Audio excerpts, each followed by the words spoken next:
Hey, welcome everybody. My name is Philip Ailes. I'm here with Sean Jonsson. Jonsson. Jonsson. You got the J is silent. But anyway, just to let you know, Sean and I met on LinkedIn. Uh, I forget exactly how, We but just, yeah, strong connection right there, just networking. yes, and believe it or not, about 97% of everything that you do has to involve networking. And one of the things I've known, what I've experienced over the last couple months, or the more people I'm interacting with, man, it's hard to keep track. And but as you keep pushing forward, you end up making new links and everything. Today, I went to an organization called BNI, and it was basically a big networking organization. There was over 90 people there that were sharing their business stories, and absolutely nobody was doubled up. So you didn't have to worry about your competition sitting in there with you. Uh, the whole purpose was to network, get referrals from people, and be able to grow your business. And most of that is you got to show up, and that the most difficult part for me from not being here in Jacksonville, Florida, is not knowing anybody. But what I found out over the last 4 years, I've networked from about 1,200 to over 24,000, because there is a need to reach out and show everybody that what your capabilities are. So, real quick, we'll get into Sean. Tell us a little bit about yourself and what you do.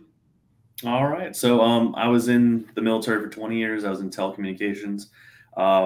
Retired out of the military about almost 2 years ago now, and moved to corporate America, which is probably the scariest jump that any service member can take.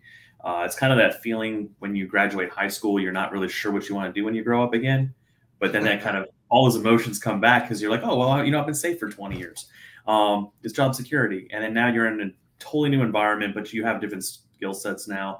You have new tools in your toolbox to utilize. So I utilized what the military gave me in telecommunications. And also I was a recruiter for a short period of time, not by choice, like most people that end up being recruiters in the military, but I ended up falling in love with it and enjoying it. So when I exited the military, that was my passion and I pursued it. With that, became a corporate IT recruiter and work for a telecom company now. Services customers, almost 1 million customers in over 28 states nationwide. And I hire everything from field technicians, which install your cable, all the way through to all the different positions: data center technicians, head-end technicians, operations managers, software engineers, automation engineers. You pretty much name it, I hire for it if it's IT related. So it's something I really enjoy doing, and I was able to mesh my passion for IT and recruiting, which is extremely valuable to the hiring managers and the hiring teams, as I can understand exactly what they want in a candidate. And it really helps me to find the right candidate faster for them and close those positions faster. So, outstanding. Well, what are the things that you've noticed in the IT world, or just in the recruiting world, of what is one of the biggest difficulties veterans have with entering the workforce? that's a great question, actually. Right now, we're seeing oversaturation in the market, and right now it's timing. I would probably say it's the biggest problem for most veterans making that jump. And the timing comes to the fact that you've seen all these massive layoffs by Fortune 500 companies that have traditionally been overpaying their associates, their employees, X number of dollars to gain them for a short period of time, complete some work, and then unfortunately they release them. With all these layoffs, it's oversaturating the market. So when you go on LinkedIn, you go on Indeed, you go on Monster and ZipRecruiter, and you see these jobs and you go to apply for it, it's a little daunting and intimidating because you see 3,000 to 4,000 people applied and the job's only been open for 4 or 5 hours. Yeah. Okay. Doesn't mean that you're not going to have a chance. It is. It's kind of, kind of scary. It's trialing times, I guess you could call it. So from the IT perspective, the service members are having even more of a disconnect because, one, they don't have any industry experience in those industries. So you have military industry experience and you have experience with certain software technologies, skill sets, trades, certifications. the certifications are transferable, and a lot of the day-to-day operational is transferable. But what we commonly see is a lack of understanding of speaking the same language as the company that you're going to or the industry you're trying to get into. And that's the biggest challenge for most service members is you're speaking a language, they're speaking the language, but it's a different dialect. So it's like apples and oranges, like at the end of the day during an interview, and you don't come out as the top performer in an interview, and you may get lucky for a second one, but then after that, most service members typically fall off because they haven't learned the industry and how they speak. Yeah. All right. So we have a question. You discussed the impact on AI on the workforce. Yeah, great one. AI is actually, Thanks, Jesse. Yeah, it's getting streamlined into the workforce. You're starting to see it. I think the Actors Guild, if I'm not mistaken, on the news, I saw something about them also kind of getting worried as well because AI is impacting the workforce completely. As far as the IT world, you're starting to see it getting utilized, but a lot of companies are still pretty cautious about how to utilize it as it is new technology, and they don't want to move too fast and make mistakes. So learning how to use AI to your advantage is extremely beneficial right now as it is a new technology. And it's something, as a lot of companies are trying to automate their systems, you can utilize AI to automate a lot of systems nowadays. And that's all it's going to do is help the customer base for any company. So hopefully that kind of answers your question. But at the same time, if you're looking at a different direction as far as about job security and AI, that's still kind of up in the air and we're not really sure yet. I think that's going to kind of be determined based off of probably another year from now. We're going to start really getting to be able to see the impact of AI in the workforce and how many jobs are getting replaced. But don't get scared because as one job gets replaced, some other job's going to open up to, in a new technology for you to maneuver to. So, yeah. So the next one's a joke. Do you see the button I put on bow tie? It looks sharp. I like that one.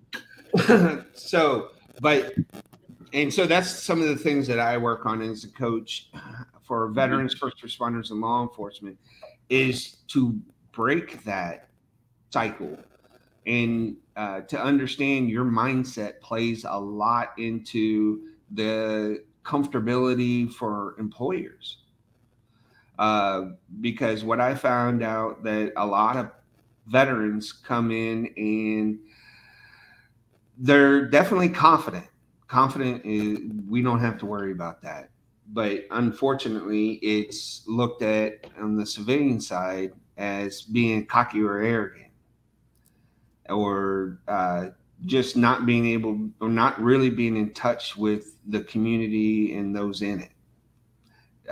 From your experiences, does that play a part? It does. I would say that probably what I see the most often is service members that were in senior leadership positions are more detached from actually doing their base MOS or base job that they had in the military, depending on the branch they were in. So you've been in such a leadership role for so long, and now you go into an interview and you're expected to do a role as a doer, okay, and not so much as a manager anymore. So you have that command presence, right? And so there's two things that happen now. One, it's going to be butting heads because it's almost as if you are challenging the interviewer for their own position that they're actually in, and they're interviewing you to work for them, right? So they feel like you're going to come after them for their job because sometimes they look at your background and they feel a little intimidated by it.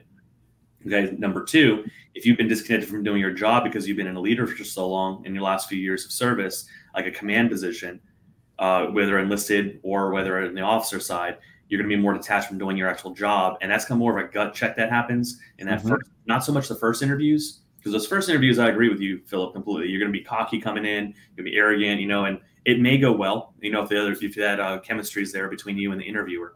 But by the time you hit that panel interview for the technical interview, that's when that gut check happens because they're going to start asking those technical questions or the more in-depth questions about your background and what you know. And then a lot of times there's a lot of service members that realize, hey, the last 4 or 5 years, I actually haven't done my job because I've been commanding troops. Okay, so therefore now they're behind in technologies. And that's when they start falling off in the interview process and start getting intimidated. At that point, you'll start seeing them start reaching out to different networks like Veterati, and they'll start reaching out to on their connections on LinkedIn and asking for assistance. But it's sometimes too late, unfortunately, by that point. Okay. Well, that's one of the things that I try to emphasize to veterans first responders and law enforcement, because once you understand that you don't do that job anymore. Right. And now what?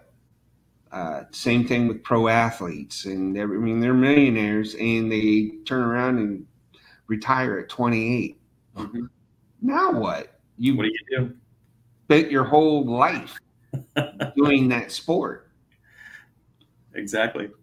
And I see the same thing with veterans. I mean, you got a lot of these kids that go straight into the military after high school, get indoctrinated in the system, and yeah, your confidence and there's great training and everything. But what is the one things that, or one of the things that you believe that hinders? It hinders a lot of service members.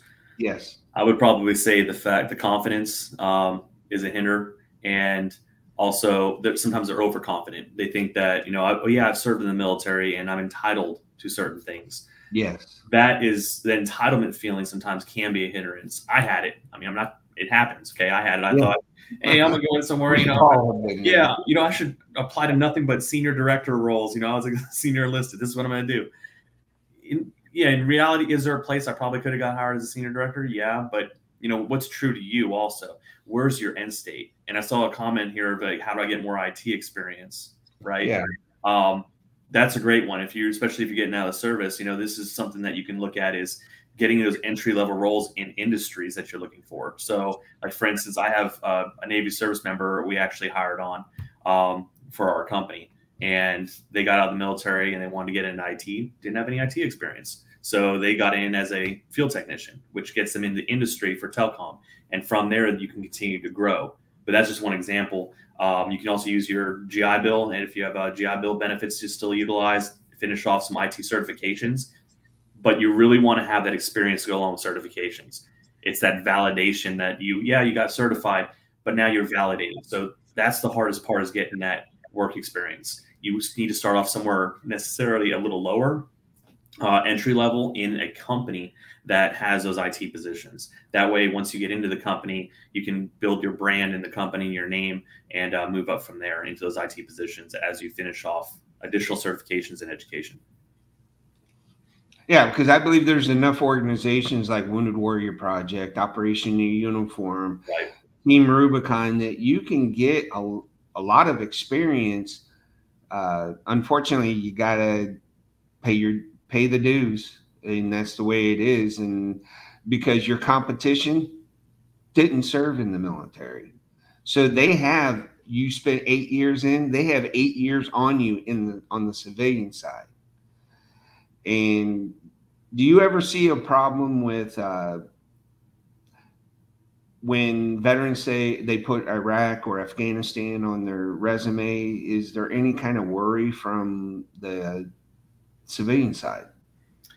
If it is, it's more of a personal bias. I haven't personally seen it from any of the hiring teams at my company. Okay. But I'm not going to say it doesn't exist. Everyone has their personal biases, you know, and your biases can definitely play a factor in hiring for an individual. So if you grow up and you have core values and core beliefs in certain things, if you see something about war, see something about those countries, and you feel a certain way about them, I would definitely say that there is an influence there. I know most professionals try and limit that bias from having any kind of influence in the hiring process. And there is a lot of check marks in there as well in the hiring process, to where you're getting screened by recruiters, and then after the recruiter, then you have a hiring manager, and then you have teams that review it. But unfortunately, you know, they have first impact is with that recruiter, typically in the ATS system, reviewing your application, or on the first contact on a social network. And so there is that possibility for a bias, yes. But hopefully it's not there. I think that we've evolved enough to where I don't think that's much of an issue right now in the workforce. So what I'm getting from it, and what I hear you saying, is pretty much you have to throw your ego and your pride out the window. Yeah. And regardless, I would say be neutral. Regardless of you are, always be safe. Play it safe. Be neutral. Go on your resume. Take off. If you already graduated college last year, if you graduated 10 years ago, it doesn't matter. Take off the date. You don't need to have the date on there. Okay, it eliminates anything to do with ageism.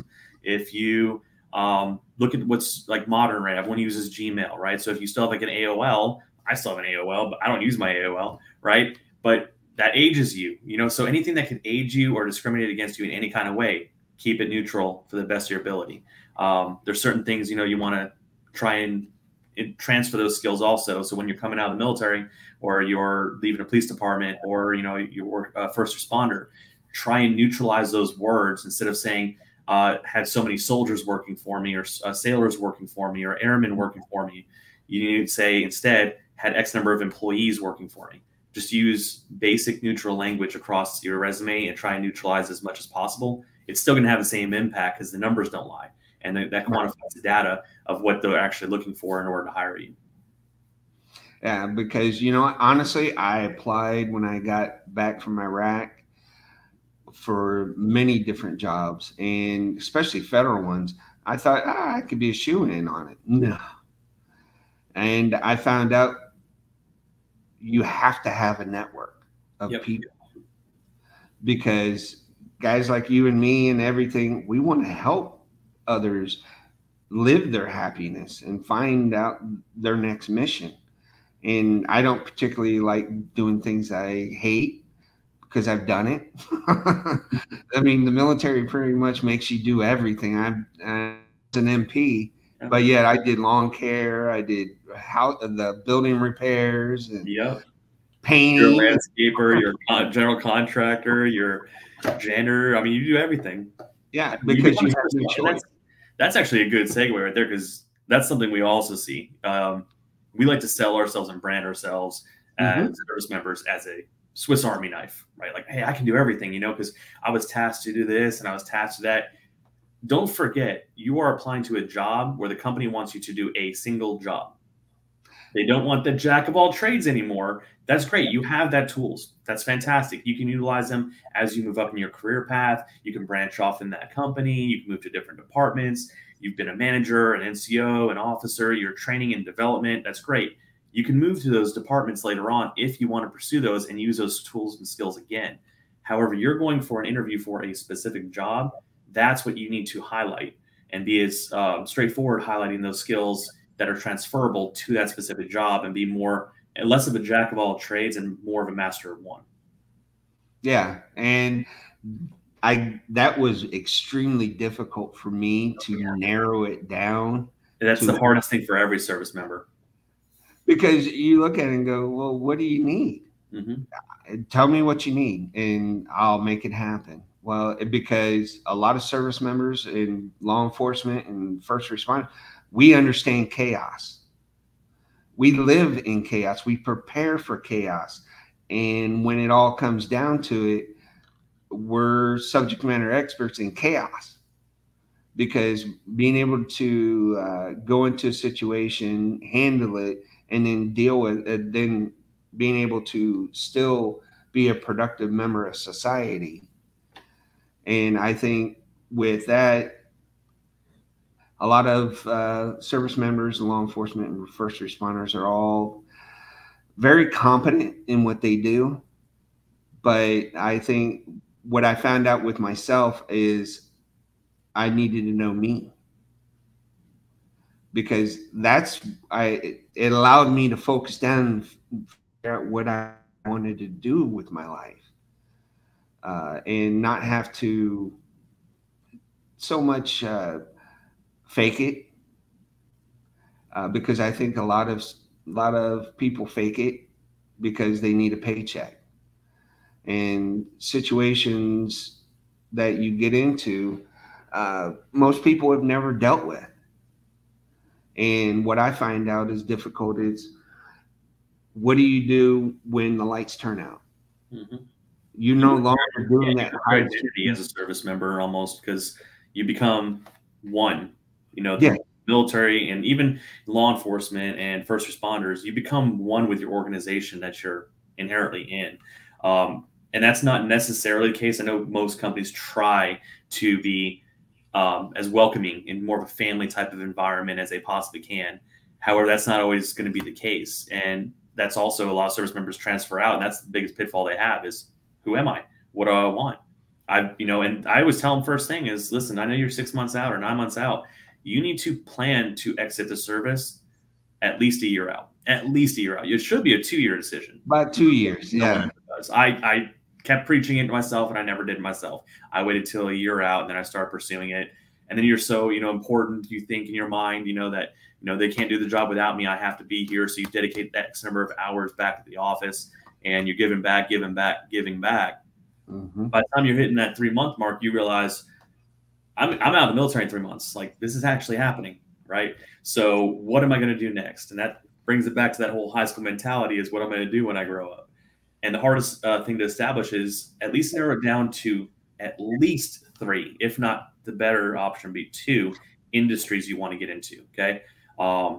That's the biggest piece of advice I can get for any service member getting out, or any transitioning first responder moving into the private sector somewhere else. Narrow it down to 1 or 2 different jobs that you want to do. Okay. And that should be from a passion point, because a job just offers benefits. All right. Remember that. So if you're trying to find a career, that's something you may need to take a step down or step back, move into that new career position, and then you can move up into that new career. So what do you think about entrepreneurship? Oh, I think it's a great idea. I'm too scared to do it. I'm not going to lie. I have a lot of friends that did it. One of my friends locally, he actually did it. He opened this huge place up. They do like barbershop, tattoos, and all kinds of stuff. And it's awesome. Great entrepreneur. We actually had him guest speak for a few times. We do a veteran breakfast locally where I'm at. And he talked about nonprofits and how he also, as an entrepreneur, launched it using the VA benefits and everything. Yeah, if you can do it, go for it.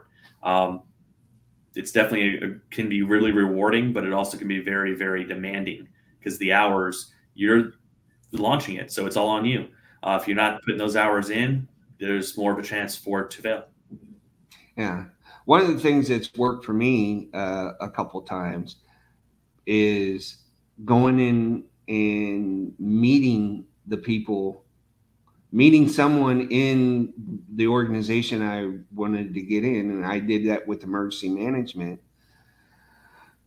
because I was still going through college for my master's. It was a perfect fit because I was transitioning away from law enforcement, because you can only go on so many domestics and deal with people's crap all the time, because people are not calling you because Joey just graduated high school. Yeah, or college, or no, they called you because Uncle Joe just got in a fight with someone else, and turmoil happened. Well, I guess firefighters, they get all the glory. They save the kittens out of the trees. So yes, but a lot of it has to do with mindset, right? And understanding that no one owes you anything in this world, and why should an employer take a chance on you versus someone else? And it's still, I've never seen so much competition. Oh, the competition is very fierce right now. Yeah. And everybody's thinking that they could do whatever, but it's all fun and games until you put it pencil to paper and actually start getting out and doing all the research and everything that's involved in an entrepreneurship. But look, luckily there's enough veteran organizations out there. There's supposed to be 45,000 in the United States that say they help veterans, first responders, and law enforcement. Why do we have any problems? That's a lot of organizations. Yeah, and I will say, with that many organizations out there, there's a lot of time where people go to get resumes completed or need assistance finding job placement, exiting the service, and they find a lot of companies that you have to pay to do that stuff. There is far too many free services out there for you to pay for anything. You just have to network. I mean, at the very beginning, you have to network. If you don't network, that's what's going to happen. You're going to fail. You have to network, get your name out there. And it's as simple as just sending a connection. And when you send a connection, you have a message you connect to it, and say, hey, I see our networks look like they align a little bit. I'd love to connect. Something simple like that. And just send a message. Send as many connections as you can out a day. And send it out to recruiters. Send it out to people in industry you're trying to get into. You don't need to ask for a job. You just ask them, like, hey, can you tell me what you would have done differently when you were starting out more successful? Because you're successful. I want to be like you. buy into their ego a little bit, stroke their ego, and they're gonna, hey, you know what? This is a great person. I want to mentor this person. Let's do this handshake. Let's make this connection. Let's talk. Yeah. And I definitely think you got to also step out of your comfort zone of that military community. Right.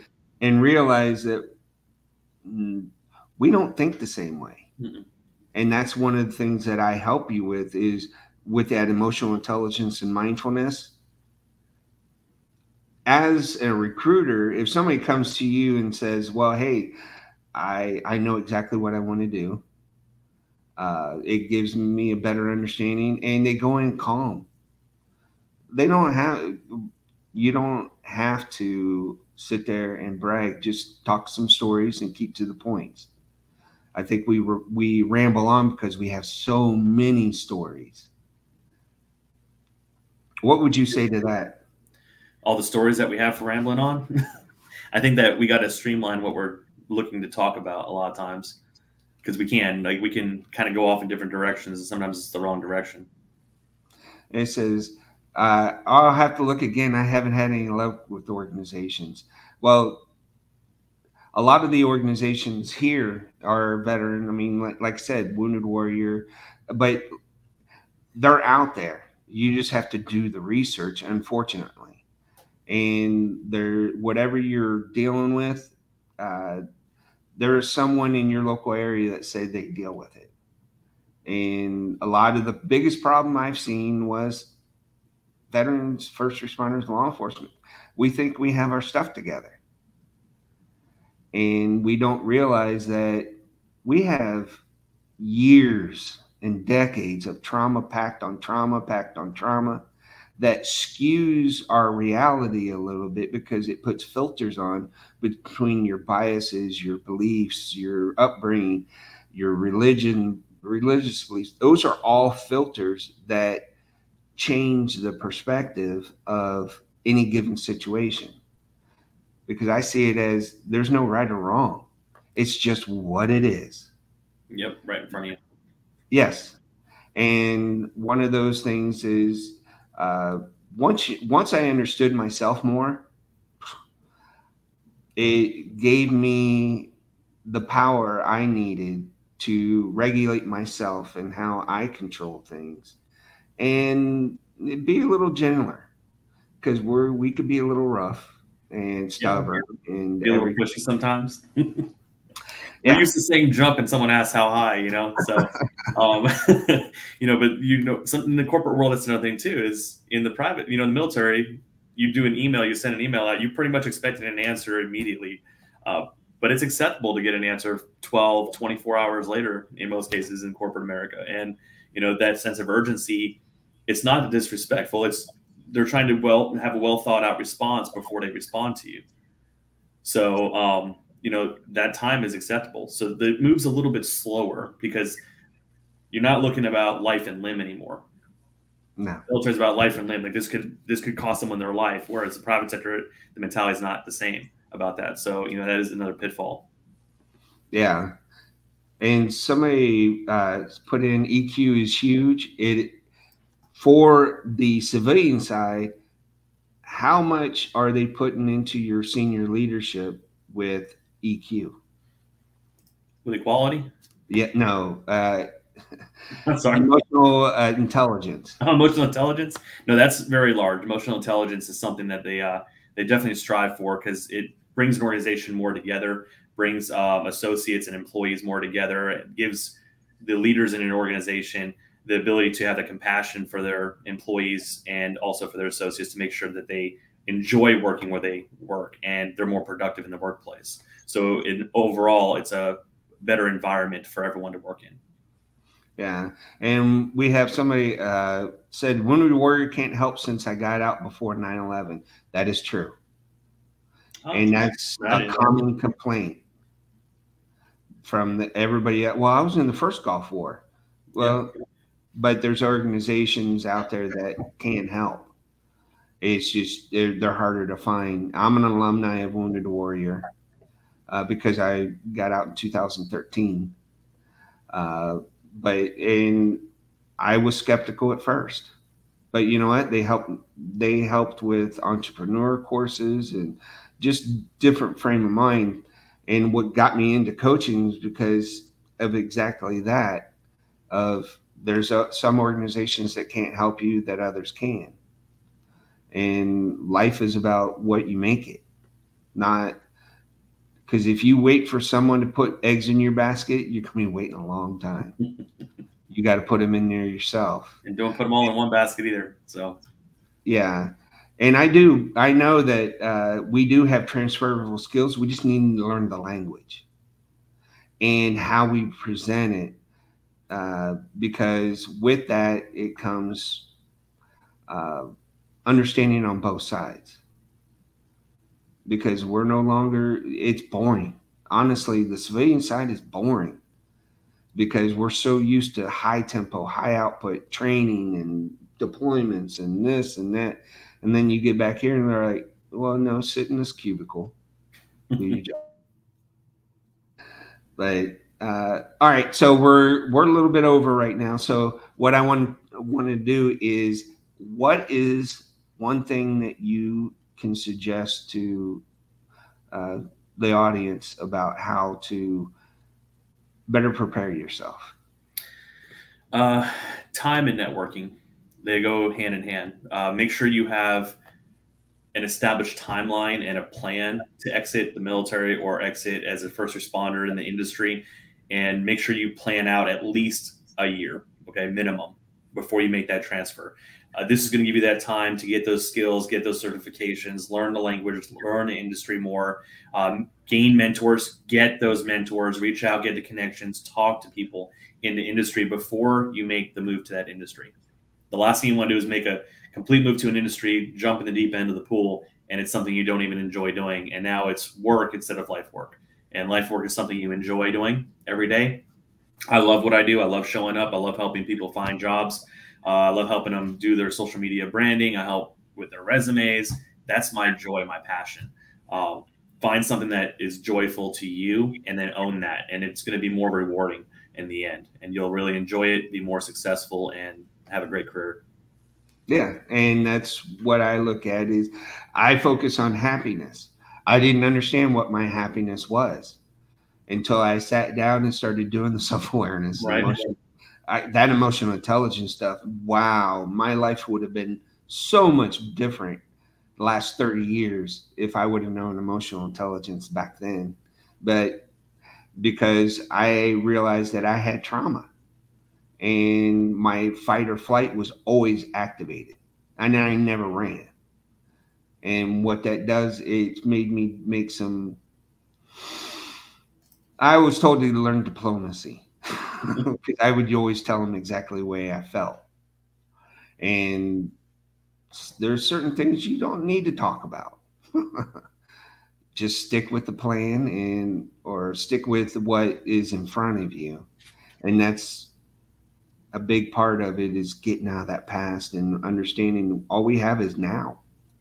Yeah, if you can get in the mindset. I was an MRT, Master Resiliency Trainer, in the military for quite a few years also, and that's one of the best programs I think I ever got to go through my entire career.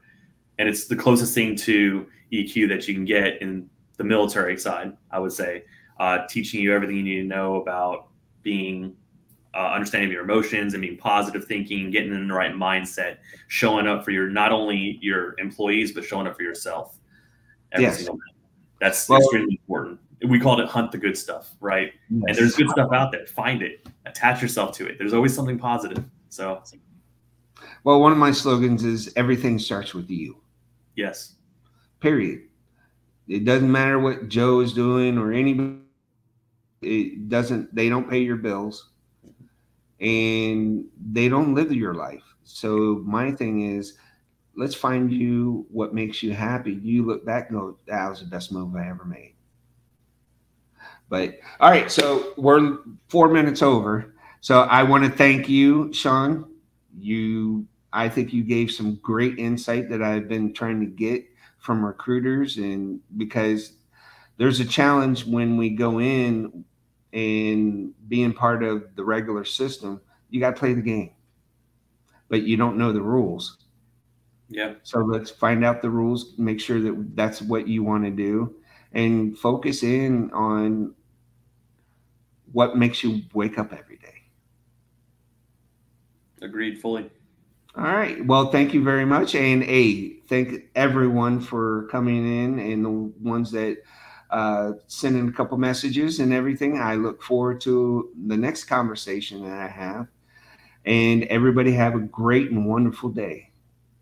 Love each other, and let's have a great opportunity to be the best we can be in this world. Thanks. Thank you.